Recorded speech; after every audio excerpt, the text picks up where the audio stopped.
আল্লাহ পাক রব্বুল আলামিন মূসা কালিমুল্লাহ আল্লাহকে জিজ্ঞেস করে, মালিক ও মালিক, তুমি ঘুমাও না, কেমন করে তুমি থাকো? আমি তো না ঘুমায় থাকতে পারি না। আল্লাহ, তোমার কি কোনো সমস্যা হয় না? আল্লাহ পাক বলেন, মূসা আমি যদি ঘুমাই তাহলে কেমনে চলবে? মূসা বলে, মালিক কেমনে চলবে বুঝি না, কিন্তু তুমি কেমন করে থাকো আমার তো বুঝে আসে না। আল্লাহ কই, মূসা যদি বুঝতে চাও তাহলে হাতের মধ্যে তুমি একটি গ্লাসে পানি নিয়ে দাঁড়ায় থাকো, আর দেখো তো কতক্ষণ তুমি গ্লাসে পানি নিয়ে দাঁড়িয়ে থাকতে পারো। মূসা কালিমুল্লাহ তিনি গ্লাসে পানি নিয়ে হাতের তালুতে নিয়ে দাঁড়িয়ে আছেন। এই অবস্থায় দাঁড়িয়ে আছেন। আল্লাহ পাক রব্বুল আলামিন কই, মূসা মন বেজার। কালিমুল্লাহ কই, মালিক হবেই তো, আল্লাহ তোমার অর্ডার এর জন্য দাঁড়ায় আছি, নয়তো এটা কোনো কাম নাকি আমার? আল্লাহ কই, মূসা প্রশ্ন যা করেছ জবাব আমি দেই নাই, কিন্তু কামের মাধ্যমে তোমার জবাব আমি আল্লাহ বুঝাইয়া দিচ্ছি।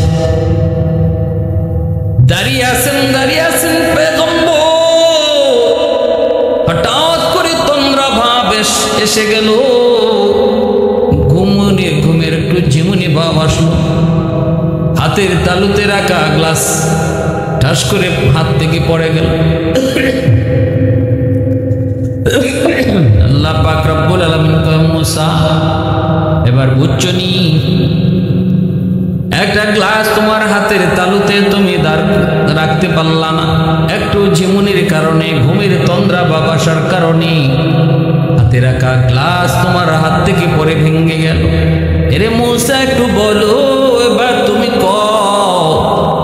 কুল কায়নাত থেকে আমি আল্লাহ নিজের হাতের তালুতে রাইখা এবার আমি কেমন করে ঘুমাই?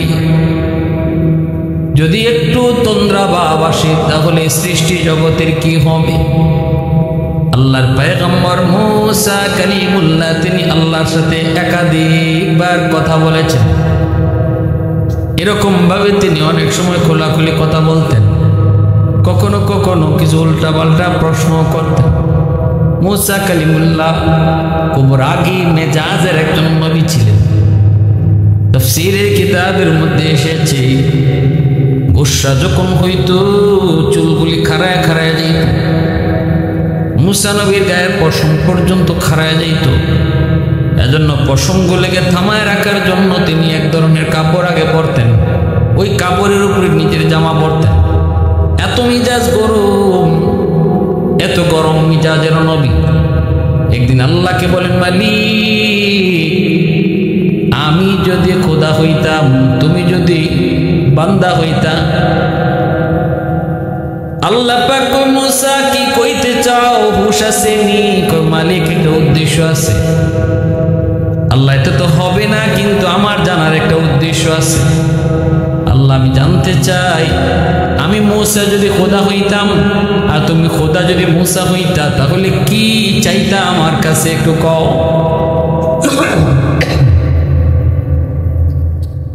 আল্লাহ পাক রব্বুল আলামিন আল্লাহ পাক বলেন, মূসা এটা তো হয় না, যদি কখনো এমন হইতো রে, তাহলে আমি তোমার কাছে সুস্থতার নিয়ামত চাইতাম। সাথে সাথে মূসা নবী কই, মালিক আমিও তোমার কাছে সুস্থতার নিয়ামত চাই, সুস্থতার নিয়ামত আমি তোমার কাছে চাই। এজন্য আল্লাহর নবী বলেছেন, দুইটা জিনিসের, দুইটা নিয়ামতের ব্যাপারে মানুষ বেশি গাফেল, দুইটা নিয়ামতের ব্যাপারে মানুষ বেশি গাফেল। একটা হলো ফারাগত, আরেকটা হলো সিহত। যখন মানুষ অবসর থাকে নিয়ামতের কদর বোঝে না। দ্বিতীয় হলো যখন মানুষ সুস্থ থাকে, সুস্থতার নিয়ামত, তখন সুস্থতার নিয়ামতের কদর বোঝে না। সুস্থতার নিয়ামত যখন চলে যায় তখনই নিয়ামতের কদর বুঝে। অবসরতা যখন তার থাকে তখন অবসরতার কদর বুঝে না, যখন অবসর সময় পাস হয় তখন সে বুঝে। এজন্য মূসা আলাইহিস সালাম, আল্লাহ আমি যেটা জানতে চাইছিলাম এটা জেনে গেছি, অর্থাৎ তোমার কাছে কি চাইতে। আল্লাহর পয়গম্বর মুসা আল্লাহ পাককে ডাক দেয়া কয়, মালিক এবার তোমার কাছে জানতে চাই, আল্লাহ এই জমিনের ভিতরে সবচেয়ে বড় পাপী কে, সবচেয়ে বড় নাফরমান কে? আল্লাহ আমাকে একটু দেখাইবানি। আল্লাহ পাক রব্বুল আলামিন কয়, চার রাস্তার মোড়ে যায় দাঁড়াও। মুসা নবী চার রাস্তার মুখে এসে দাঁড়াইছেন।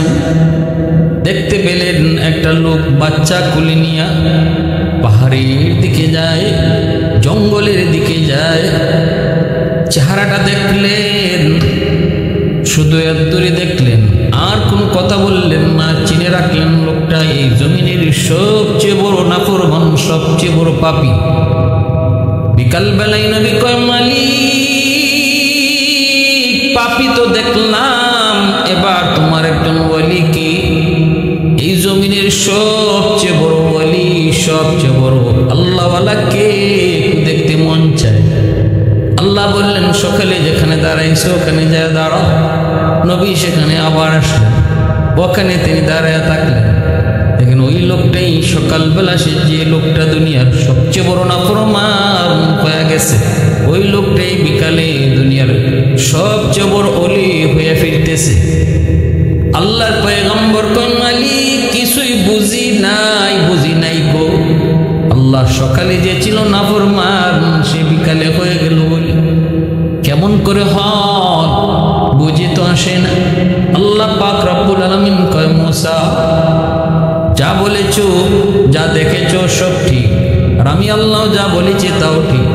সকালে এসে গুনাহগারী ছিল, নাফরমান ছিল, জমিনের সবচেয়ে বড় পাপী ছিল।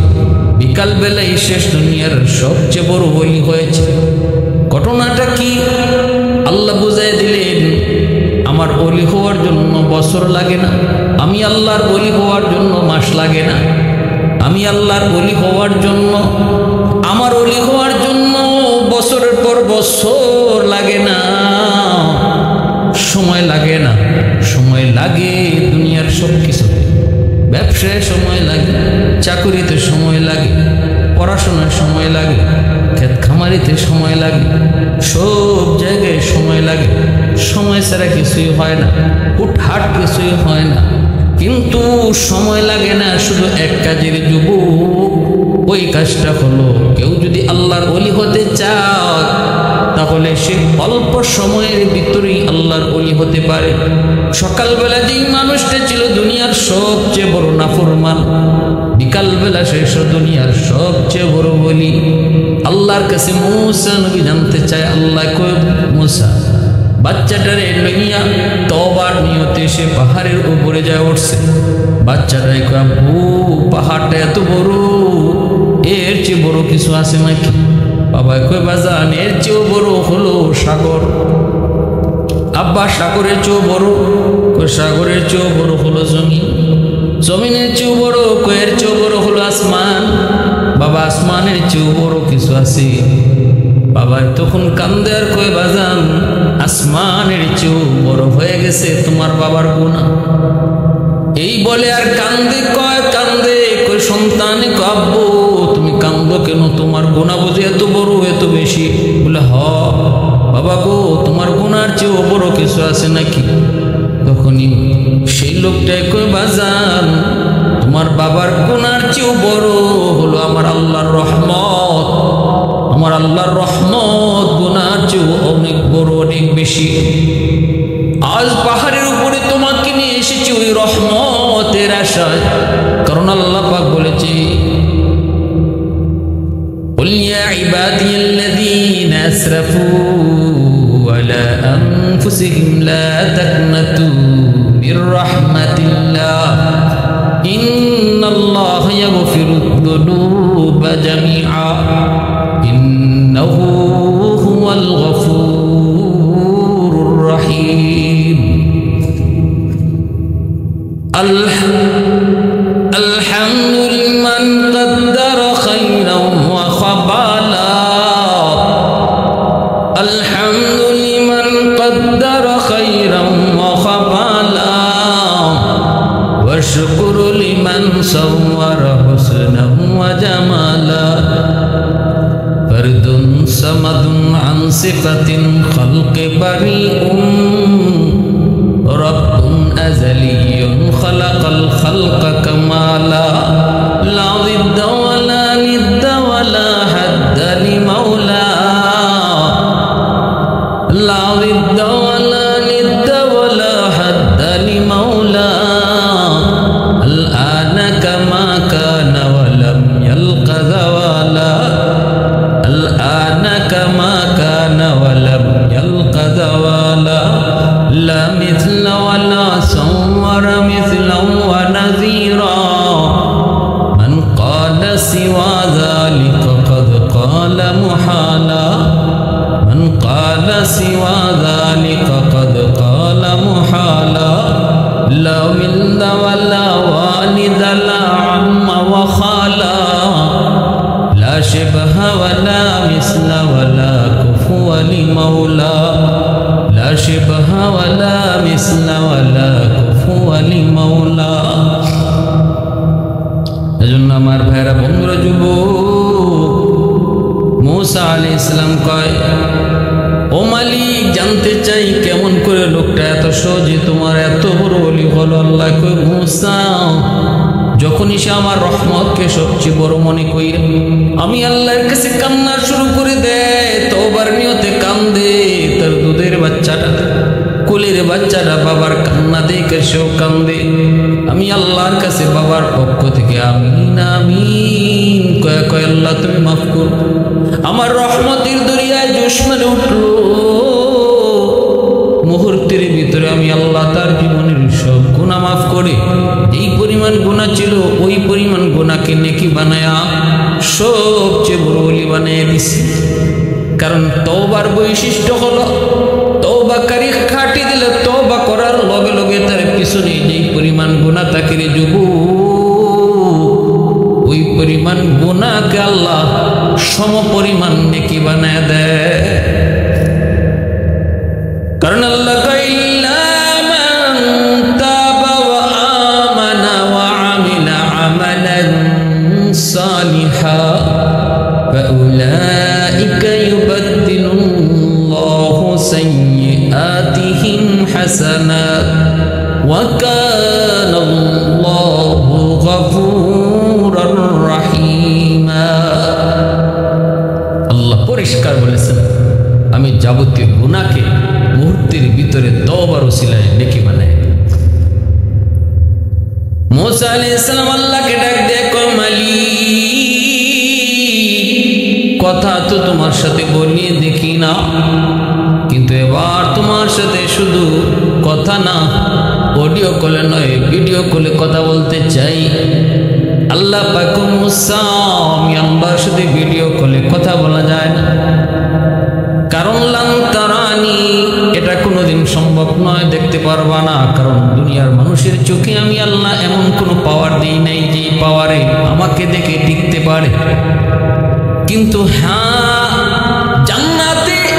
জান্নাতীদেরকে আমি আল্লাহ এমন পাওয়ার দেব তার চোখে ওই পাওয়ারে এসে আমাকে জান্নাতে দেখতে পারবে তার অসুবিধা হবে না কিন্তু দুনিয়ার চোখে আমি কারো চোখে এমন কোনো পাওয়ার দেব না যে পাওয়ারে সে আমাকে দেখে সহ্য করবে এটা হবে না এ কথা বলার পর আল্লাহ পাক রব্বুল আলামিন যখন বলেন লাম তারানি মূসা কয় মালিক লাম তারানি বুঝি না আমি দেখতে চাই আল্লাহ আমি দেখতে চাই আল্লাহকে দেখা যায় না মূসা নবীকে দেখতে চাই আল্লাহ পাকের সাথে মূসা আলাইহিস সালাম এভাবে কথা বলতেন আল্লাহ পাক মূসা ও তুই তোমার শখ তাহলে তোর পাহাড় যা বারবার বলতেছি দেখা যায় না তারপরে যখন দেখতেই মন চায় তো এলাকা ছাড় মানুষের বসতি ছেড়ে দাও তোমার কারণে মানুষের যেন কোনো ক্ষতি না হয় কোনো জীব জানোয়ারের যেন ক্ষতি না হয় যাও তুর পাহাড়ে চলে যাও মূসা আলাইহিস সালাম তুর পাহাড়ে আসবেন আল্লাহ পাক ফেরেশতার মাধ্যমে তুর পাহাড়ের গোটা এরিয়াকে কভার করলেন ফেরেশতার ঘোষণার মাধ্যমে গোটা এরিয়াকে জানায় দেওয়া হয়, এই তুর পাহাড়ের অবস্থিত যত জীব জানোয়ার পশু পাখি আছো, তোমরা পাহাড় ছেড়ে অন্য কোথাও চলে যাও। কারণ মুসা আল্লাহর পয়গম্বর, আল্লাহকে দেখতে চায়। তুর পাহাড়ে আল্লাহ পাক তার নূরের তাজাল্লি দিবে, তোমাদের ক্ষতি হবে। তোমরা যার যার মতো করে তুর পাহাড় ছেড়ে চলে যাও। ফেরেশতাদের স্পেশাল বাহিনী এসে ঘোষণা দিয়া দিলে, সাপের কাতারে সাপ, শিয়ালের কাতারে শিয়াল, পিঁপড়ার কাতারে পিঁপড়া, সবগুলি যার যার মতো করে চলে যাচ্ছে। মূসা নবী তুর পাহাড়ে আইসা তিনি দেখতে পান সবগুলি প্রাণী যার যার মতো দল বেঁধে বেঁধে লাইন ধরে ধরে চলে যায়। মূসা নবী কই, কিরে ভাই তোমরা কই যাও? প্রাণীদের জবান আল্লাহ খুলে দিয়েছে। মূসা নবী আল্লাহকে দেখতে চায়, ফেস লাগাইছেন আপনি, এখন আপনি বুঝি কিছু জানেন না। ফেরেশতারা কয়, নবী গো জিগায় লাভ নাই, গন্ডগোল বাজাইছেন আপনি। মূসা নবী কই, কি গন্ডগোল? কয়, আপনাকে আল্লাহ বারবার নিষেধ করেছে, দেখা যায় না, এরপরও দেখতে চেয়েছেন। আল্লাহ তোর পাহাড়ে আনছেন, এই তোর পাহাড়ের যত প্রাণী আছে সবকে আল্লাহ সরাই দিতেছে। কারণ আল্লাহ পাকের নূরের তাজাল্লি যখন তোর পাহাড়ের উপরে পড়বে, তখন কি হবে কেউ জানে না। এজন্যই আল্লাহ পাক একবার করে নিচে সবরে চলে যেতে বলছে। মূসা নবী এবার টের পাইছে গন্ডগোল তো বড় গন্ডগোল, এতটা তো তিনি বুঝেন নাই। মূসা নবী কয়, ভাই ইব্রাহিম মাপ চাই, ভুল করে ফেলেছি, আমি এত কিছু ভাবি নেই, এত বড় বিষয় যে ঘটবে আমি বুঝি নাই। ইব্রাহিম কয়, নবী গো টাইম পাস, মাপ চাই কোনো লাভ নাই, যা হওয়ার হয়ে যাবে, রেডি থাকেন, শুধু দেখেন যা হওয়ার হয়ে গেছে, ফয়সালা রেডি। মূসা কালিমুল্লাহ তুর পাহাড়ে একা, কেউ নাই, কোনো প্রাণী নাই, সব যার যার মতো করে শূন্য। আল্লাহ পাক ৭০,০০০ নূরের পর্দা থেকে শুধু একটা পর্দা আল্লাহ সরাইছে। গোটা তুর পাহাড়টা আগুনে জ্বলে ছাই ছাই। আগুনের ভিতরে নবী মূসা কালিমুল্লাহ আল্লাহ কয়, এরে আগুন, আমার মূসা, আমি আল্লাহর প্রেমে আসক্ত হয়ে আমাকে দেখতে চাইছি, সাবধান, আমার মূসার সাথে তুই আগুন বেয়াদবি করবি না। সাবধান, আমার মূসার লগে তুই আগুন বেয়াদবি করবি না, আমার মূসার একটা পশম পর্যন্ত জ্বালাবি না। তোর পাহাড় জ্বলল, মূসা নবীর পশম পর্যন্ত আগুন জ্বালায় নাই। বাইরা বন্ধুরা, এরপর আল্লাহ পাক হুঁশ ফিরেছে। নবী তখন হুঁশ ফিরে আল্লাহর কাছে মাপ চেয়েছে, মালিক বুঝি নাই, মাফ করে দেন। আল্লাহ পাক রব্বুল আলামিন জান্নাতীদেরকে প্রতি সোমবার আল্লাহ পাক জান্নাতের বাজারে জান্নাতীদেরকে দেখা দিবে। সেদিন কোন জান্নাতি আল্লাহকে দেখতে সমস্যা হবে না রে যুবক, কারণ জান্নাতীদের চোখের মধ্যে আল্লাহ পাক ওই পাওয়ার এক্সট্রা দিয়ে দিবে, যেই পাওয়ারে আল্লাহকে দেখে সহ্য করা যায়। আমরা সূর্যের দিকে তাকাতে পারি না, প্রচন্ড সূর্যের দিকে তাকাতে পারি না। কারণ কি? কারণ আমাদের চোখে ওই লোড দেওয়া হয়নি যে সূর্যের আলোটাকে দেখে সহ্য করার মতো। ঠিক তেমনি আল্লাহকে দেখে সহ্য করার মতো পাওয়ার শক্তি আল্লাহ মানুষের চোখে দেয়নি। তবে অতিরিক্ত এক্সট্রা পাওয়ার আল্লাহ জান্নাতীদের চোখে দিয়ে দিবে। জান্নাতে যখন ঢুকবে তখন ওই চোখ দিয়ে সে বুঝতে পারবে, ওই চোখ দিয়ে সে দেখবে।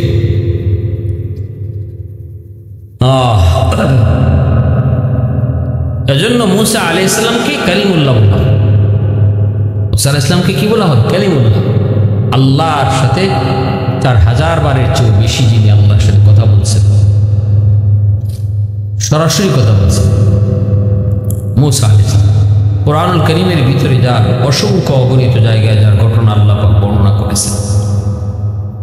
কোরআনে জায়গায় জায়গায় মূসা নবীর ঘটনা, মূসা নবীর ঘটনা। নিজেও নবী, ভাইও নবী। আল্লাহর কাছে বলতেছেন, আল্লাহ মূসা নবী একটু তুতলাইতেন, একটু তুতলামির ভাব ছিল, মুখে কথা বাঁচত। কেন? ওই যে ফেরাউন পরীক্ষা করতে চেয়েছিল ওই যে স্বর্ণ আর আগুন দিয়া। আল্লাহ পাক ফেরাউনের চোখে ধাঁধা লাগাইলেন। মূসা আলাইহিস সালাম ছোট্ট ছোট্ট শিশু আংরা মুখে দেলাইছেন, আগুনের আংরা, ফেরাউনের সন্দেহ থেকে মুক্ত করার জন্য। ফেরাউন মনে করছিল যে বাচ্চা সব কিছু বুঝে, আর বিবি আসিয়া বলছিল যে না, বাচ্চা বুঝে না। এই বুঝে না বুঝে না, বুঝে নাকি বুঝে না, এটা পরীক্ষার জন্য আগুন আর স্বর্ণ এক জায়গায় রাখা হয়েছিল, আর মুসা আলাইহিস সালামকে ছাড়া হয়েছে। মুসা আলাইহিস সালাম তিনি স্বর্ণের দিকে যাচ্ছিলেন, কারণ তিনি শিশু হইল, তিনি বুঝেন, সব কিছু দেখতেছিলেন, বুঝতেছিলেন। কিন্তু আল্লাহ জিব্রাইলে পাঠাই দিয়েছে, জিব্রাইল যাও আমার মুসারে গিয়ে আগুনে হাত দেওয়াও, কারণ এখন যদি স্বর্ণে হাত দিয়ে আল্লাহ নমরুদ বুঝে ফেলবে, আমি ফেরাউন বুঝে ফেলবে আমি আল্লাহর কুদরতের খেলা এখানেই শেষ। না না, আমার কুদরতি খেলাতে এখানে শেষ হলে হবে না, ফেরাউনের সাথে মাত্র শুরু। যারে সে মারতে চায় আমি আল্লাহ তারে তার ঘরেই লালন পালন করাবো। এটাই হলো আমি আল্লাহর চ্যালেঞ্জ, এটাই কি আল্লাহ পাকের চ্যালেঞ্জ। আল্লাহ বলে তুই মারতে চাস আর আমি আল্লাহ রাখতে চাই। আল্লাহ পাক রব্বুল আলামিন কয় মুসা যাও ফেরাউনের কাছে যা তুমি দাওয়াত দাও, কালেমার দাওয়াত। মুসা নবী বলতেছে মালিক আমি দাওয়াত দিব কেমন করে, আমার মুখে তো তুতলামি, কথা তো অস্পষ্ট। আল্লাহ আমার ভাই হারুনকে আমার সাথে দিয়ে দাও, হুয়া আফসাহু মিন্নি, আমার ভাইয়ের কথা বড় স্পষ্ট, দুই ভাইয়ে যায় আমরা কালেমার দাওয়াত দেই। আল্লাহ পাক কয় যাও তুমি যদি তোমার ভাইয়ের প্রশংসা করেছো, আমি তোমার ভাইকে নবুয়তি দিলাম। এবার মুসা আলাইহিস সালাম নিজেও নবী, তার ভাই হারুন আলাইহিস সালাম তিনিও নবী, দুই ভাই গেলেন। আল্লাহ পাক রব্বুল আলামিন কয় মুসা ফেরাউনকে নরম ভাষায় কথা কইও। মুসা নবী কয় মালিক আমি নরম ভাষা কি জিনিস বুঝি না। নরম নবী না তো, নবী গরম। আমার ভাই হারুন আছে, একটু নরম নরম কথা কইতে পারে, হারুনই দাওয়াত দিব না। মুসা আলাইহিস সালাম গেছেন, হারুন আলাইহিস সালাম